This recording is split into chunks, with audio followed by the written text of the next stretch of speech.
Yo la gang, bienvenue dans ce nouveau podcast 19. Aujourd'hui, j'ai eu la chance de m'entretenir avec Geneviève Gagné pour parler de son nouveau projet photo Skooly Studio Mobile. Podcast 19, ça commence maintenant.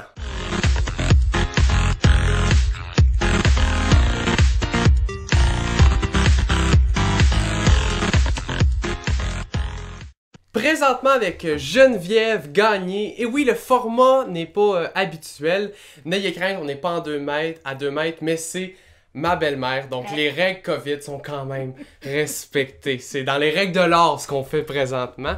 Bonjour Geneviève. Salut! Geneviève, tu as un nouveau projet photo, Skooly Studio Mobile.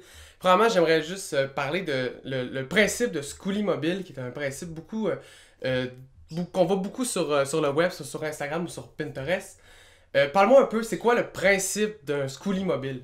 Ben dans le fond, Skooly, c'est le mouvement qui est de transformer un bus scolaire en quelque chose d'autre. En VR, j'ai vu studio vidéo. Hein, il y a des filles que je suis qui ont fait ça, entre autres.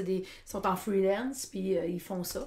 J'ai découvert, je pensais être la première à avoir eu l'idée de la bus. Finalement, j'ai découvert qu'il y avait quelqu'un d'autre, Nat B, qui a fait les 10 000 visages avec sa bus rose. Je pense qu'elle me disait que c'était sa 3e bus, quand même. Ok, quand même, ouais, quand même. qu'elle a eu, parce que ça a une durée de vie. Dans le fond, c'est que c'est les bus scolaires, quand que ça fait... ils ont le droit d'être sur la route en transport étudiant pendant 12 années. Après ça, ils sont encore bonnes.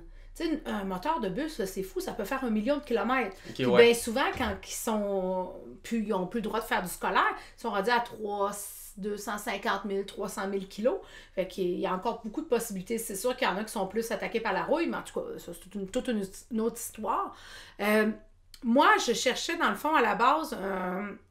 J'avais pensé au début à une remorque, tu sais, fermée, quelque chose comme ça, mais c'était pas assez grand. Ça prend quand même, tu le sais, tu fais de la vidéo, ça prend quand même un minimum d'espace pour placer nos lampes, pour avoir un éclairage intéressant, puis être capable de bouger. C'est sûr que toi, t'es plus fixe, là, mais en photo, on va plus bouger. Sûr. Fait que j'avais déjà pensé à cette idée-là il y a à peu près 5 ans, mais là, c'est ça, c'était irréalisable, c'était trop exigu. Fait qu'un matin, en allant travailler, je repense à cette idée-là, puis je me dis, j'aimerais donc ça réaliser ça, ce projet-là. Puis à ce moment-là, je suis derrière un bus scolaire. Fait que là, l'illumination, là, tu sais, ça peut fonctionner dans une bus. Moi, mon idée, c'est d'être autonome en même temps. Fait que le centre de la bus est vraiment la partie studio. À l'arrière, c'est plus comme un VR, tu sais, ou avec poêle frigidaire, douche, tout ce que ça prend pour être capable de rester dedans pendant un certain temps, pendant des tournées photos. Puis à l'avant, ben, la partie pour recevoir les gens et conduire, bien sûr. Donc Skooly Studio Mobile, c'est en fait un lieu où prendre des photos. C'est un studio de photos, mais justement, comme ça dit, c'est mobile. Qu'est-ce que tu vois pour plus tard? Parce qu'on peut penser que, tu sais, vu justement qu'il est mobile, qu'il est sur roue, ça peut aller très très loin en termes de lieu. Oui. Qu'est-ce que tu vois là? C'est quoi ton objectif final à ce projet-là? Et tu sais, dans le fond, le projet, comme tu dis, entre autres, c'est une plus-value pour la Matapédia parce que ça, ouais, on a un chien avec nous. C'est pour ça que des fois, ça a peut-être l'air genre, elle était colleuse, ça voulait rester avec moi. Donc, c'est ça, fait que, tu sais, c'est une plus-value dans la Matapédia parce que moi, je fais beaucoup de photos pour des entreprises. Puis, tu sais, je suis obligée de monter et démonter mes lampes à chaque fois. Fait que là, parque la bus, puis fais les photos. Fait que ça, à la base, ça répond à un besoin. Mais, quand j'ai pensé à ce projet-là, là, c'est vraiment le de dire je pars road trip. Tu sais, les gens ont réservé leur séance, disons, à Carleton-sur-Mer, je suis là 2-3 jours, après ça, je me rends à Bonaventure. Il y a encore des gens qui ont réservé leur séance, puis tout ça.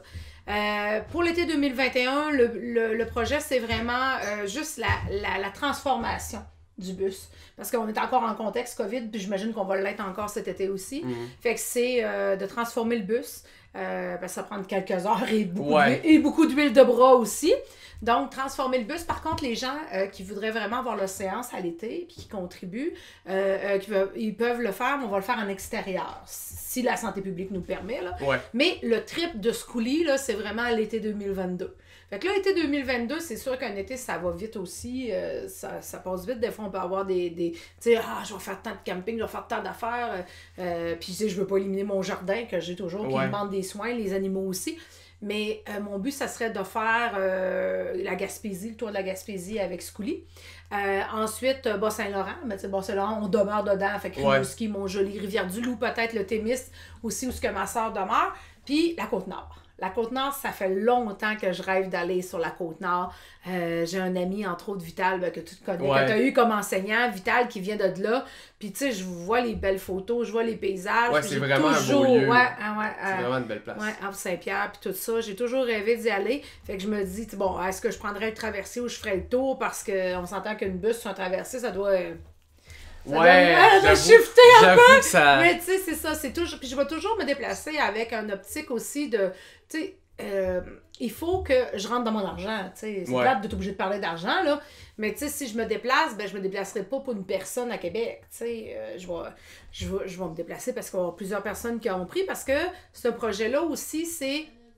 Le but, c'est de remettre 10% des séances qui vont se faire dans la bus à l'Association du cancer de l'Est du Québec, parce que dans le fond, mes deux parents, on avait appris en 2018 qu'il y avait un cancer, puis ma mère est décédée en août, là, puis mon père, ben, il se bat toujours. Fait que, tu sais, il faut que, je veux aussi pouvoir, ben, il faut que je rentre dans mes frais de l'essence, tout ça, pour la bus. Si je peux avoir un petit salaire, ce serait parfait aussi, mais il y a toujours ce 10%-là aussi qui est remis à l'association, là, Puis... on parlait d'argent, on parlait de monétaire, ça coûte quand même cher ce projet-là, et tu as eu l'idée de faire une contribution volontaire sur Internet, sur laruche.com.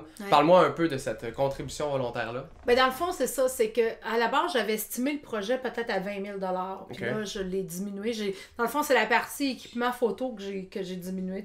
J'essaierai après de trouver mon équipement, m'arranger autrement, ou si je dépasse ma campagne, tu sais, il y aura, les gens contribueront pour m'aider à upgrader mon équipement, parce qu'on sait que ça se dépense vite. Là. Ça passe vite. C'est ça. Fait que c'est ça. Fait que là, j'avais déjà fait une campagne de sociofinancement pour mon livre Cougar. Ça avait quand même bien fonctionné. C'est sûr que c'est énormément de job. C'est tous les jours. T'es tout le temps là-dedans, solliciter les gens. Tu sais, là, à un moment donné, tu te dis, OK, je suis tannante, là. Mais tu sais, quand tu y crois vraiment, c'est ce déclic-là, à un moment donné, que j'ai eu dans le temps des fêtes, de faire comme, non, c'est pas vrai, parce que ça bougeait plus à un moment donné. C'est pas vrai, j'y crois vraiment, puis je veux. Puis tu sais, je me suis rendu compte aussi que les gens comprenaient pas nécessairement c'était quoi. Tu sais, ils pensaient soit que, bon, ils me félicitaient tous, ils me disaient tous merci, mais ils comprenaient pas je faisais une pré-vente. Dans le fond, je leur vends d'avance la séance photo, puis qu'ils vont pouvoir prendre à l'été 2020, 2022, et peut-être même plus tard, parce que c'est des certificats cadeaux qui vont être envoyés à la fin de la campagne. Fait que les gens, ils prennent la séance quand ça leur adonne. Puis c'est à 50% du prix coûtant aussi, là. Fait que, tu sais, les fois, les gens de Québec, Montréal me disent « Ah, ben là, je suis trop loin. » Je dis « Ouais, mais ça veut pas dire que, tantôt tu parlais, ça veut pas dire, là, qu'en 2023-2024, ça sera pas ces villes-là qui vont être, ces régions-là du Québec qui vont être ciblées aussi. » Puis, c'est ça, avec laruchequebec.com, là, je suis rendue à 50%. Plus de 50%, c'est super, mais il reste encore un coup à donner, c'est clair. Puis, on annonce quelque chose en primeur. Oui, exactement. Pour finir, tu crées une extension de ce projet-là. J'aimerais que tu m'en parles, tout simplement. Pardon. C'est une contrepartie. J'ai eu comme plein de petites surprises d'ajouts qui se sont faites en durée de la campagne. À le temps des fêtes, ça a été l'ajout de la séance avec le Ford Model T 1925, d'ailleurs, qui fait du feu. Là, c'est fou. La majorité des gens prennent ce type de séance-là, parce que c'est intéressant. Mais l'autre idée que j'ai eue, vu que la campagne se termine à la Saint-Valentin, ben là, j'ai fait comme oh my God, mais la Saint-Valentin, c'est la fête des amoureux, puis tout ça. Fait que j'ai eu l'idée de faire des séances de boudoir, OK? Pour les gens qui savent peut-être pas c'est quoi des séances de boudoir. Dans le fond, c'est des séances photos sexy, tu sais, où ce que... C'est pas de la porno, tu sais, c'est pas du nu-nu, c'est vraiment plus sexy où ce que les gens... les femmes, on essaie de les mettre à leur avantage, puis on est souvent dans le noir et blanc, fait que ça fait de quoi de très romantique. C'est possible aussi pour les couples. Fait que, à partir du 1er février, c'est possible d'avoir une séance, de se réserver une séance boudoir. Et j'ai une super de belle collaboration pour cette séance boudoir-là. c'est l'auberge l'ambassadeur Ouais. qui va commanditer une chambre le temps des séances, parce que là, ça va dépendre. Tu sais, si c'est la folie, ça se peut que ça se C'est déroule sur 2-3 fins de semaine. Ça va dépendre tu sais. du nombre de personnes qui sont ça. intéressées Ouais, par mais l'idée. c'est fait que moi parce que dans une chambre, tu sais, c'est toujours intéressant le lit blanc, le décor d'une chambre. Aussi, on arrive dans une chambre d'hôtel, ben souvent puis on est tellement bien, c'est Ouais, relax, c'est ça. c'est dénudé, c'est fait que c'est ça, puis avec les fenêtres aussi, fait que la propriétaire elle a accepté d'embarquer dans ce projet-là, puis je suis vraiment contente. Là. Donc, Geneviève Gagné, merci beaucoup d'avoir participé au podcast. C'était ta première apparition. Eh oui! C'est fou, pareil. On est dans la même maison, puis c'est la première fois qu'elle vient. Ben, merci beaucoup, Christophe, puis merci en passant pour les vidéos que tu as faites pour le début de la campagne, pour le Oui, lancement. ça fait plaisir. Les gens me disent que j'ai du matériel professionnel de qualité, puis je suis vraiment On remercie encore la TVC de la Matapédia. effectivement. Parce qu'il faut toujours les plugger, ces gens-là. Ouais, ils sont tellement gentils, ils sont Oui. nice, ils sont sweet. Exactement. Donc, Schooly Studio Mobile pour avoir des détails pour pouvoir participer à la campagne de financement, de socio-financement. Tous les liens seront dans la description. Encore une fois, merci beaucoup, Geneviève. Merci, Christophe, puis merci à tous ceux qui ont déjà donné. Les autres, lâchez-moi pas, s'il vous plaît.